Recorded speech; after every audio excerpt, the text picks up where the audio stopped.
The other day I was looking at a comment section and I saw this question. A person asked about the budget for hiring a surveyor. So I told her it costs around 7 to 20,000 pesos. But she interrupted me and said she already had a surveyor in mind. Then I followed up my answer. I said that she should ask if he is a licensed geodetic engineer. But then she replied that the surveyor is a retired military land surveyor.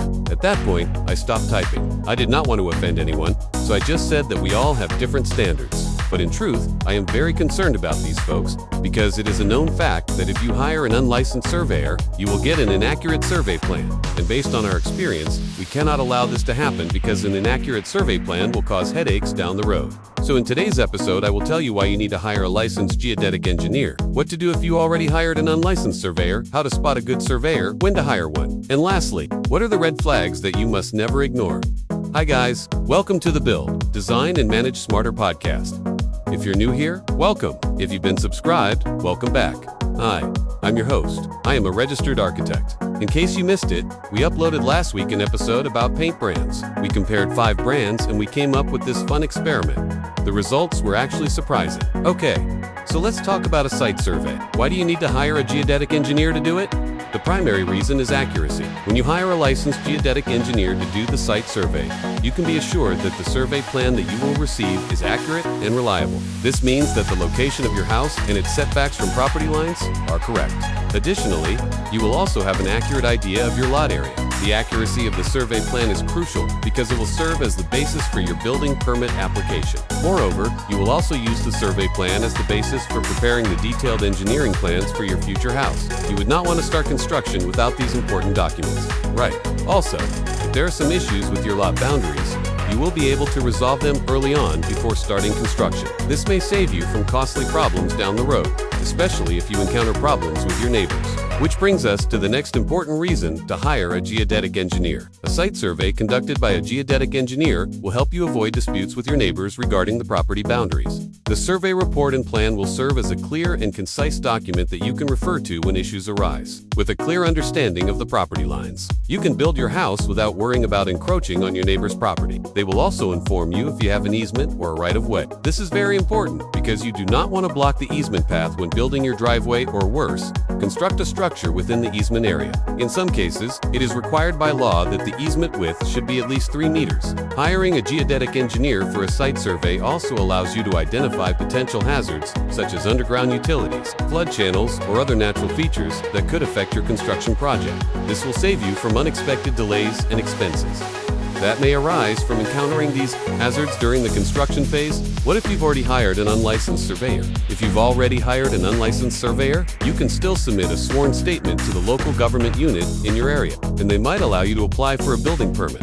provided that you meet certain requirements. However, please take note that this is not guaranteed. It really depends on the LGU that you're dealing with. Now, the problem with this approach is that if ever you get approved, you will still have inaccurate plans, and you will still have a hard time defending it in court if ever there is a need to. And another thing is that if you encounter a problem with your neighbor, it will be difficult to defend yourself if you do not have a licensed geodetic engineer to back you up. When should you hire a geodetic engineer? As I mentioned earlier, you should hire a licensed geodetic engineer before doing any excavation or foundation work. It is best to have the survey plan approved by the LGU prior to applying for a building permit. Once approved, you can now submit it together with your architectural floor plans and other requirements to apply for a building permit. You may watch previous episodes on how to apply for a building permit to know the step-by-step process.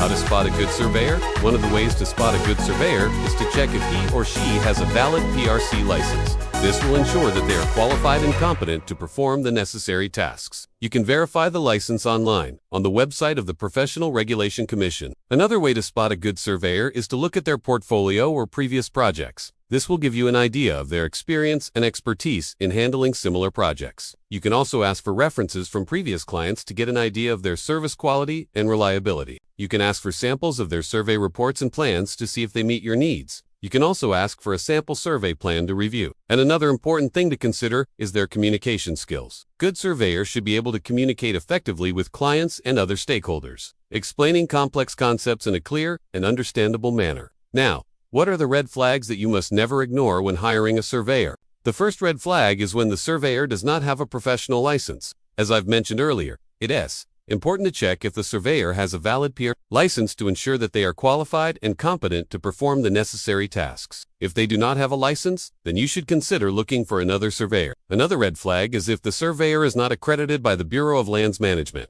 This accreditation is required for surveyors who are planning to conduct land title registration. So if you need to register your land title, then you should only hire an accredited surveyor. You can find the list of accredited surveyors on the BLM website. And another red flag is if the surveyor is asking for payment up front. Before conducting the survey, it's normal to pay a deposit, but make sure that it's only a portion of the total payment and not the whole amount. If they ask for the whole payment up front, and they don't issue an official receipt, then it's a red flag and you should be wary of this surveyor. By the way, if you're looking for a checklist to avoid common survey mistakes, you can download it for free by clicking the link in the description box below. Thank you for listening. That's it for today's episode. If you found value in today's episode, please leave a like and subscribe. Leave a comment below if you have questions, suggestions, or if you just want to say hello. Thank you to all supporters for making this podcast possible. To those of you who constantly support this channel, thank you very much. We'll see you in the next one.